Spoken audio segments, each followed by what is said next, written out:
আপনাদের কি কখনো গায়ে কখনো ফোড়া হয়েছে?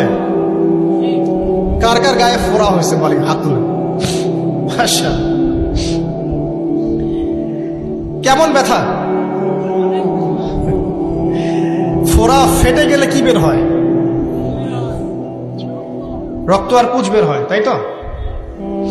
একটা হাদিস পড়েছি, রাসূলুল্লাহ সাল্লাল্লাহু আলাইহি ওয়াসাল্লাম বলেন সাল্লাল্লাহু আলাইহি ওয়াসাল্লাম, যে জাহান্নামে আমাকে মেরাজের রাতে জাহান্নাম দেখানো হয়েছে। মেরাজের রাতে আমাকে জাহান্নাম দেখানো হয়েছে। তো সেখানে আমি দেখলাম যে কিছু মানুষকে এই জাহান্নামীদের রক্ত আর পুঁজ খেতে দেয়া হচ্ছে। মানে আল্লাহ জানেন কেমন করে রক্ত আর পুঁজ পান করতে দেয়া হচ্ছে। কারণ জাহান্নামে পিপাসা লাগবে না, ক্ষুধা লাগবে না, ক্ষুধা লাগবে। খাবার খেতে চাইলে জাক্কুম, আর পানি খেতে চাইলে হামিম, গরম উত্তপ্ত পানি। আর এই যে রক্ত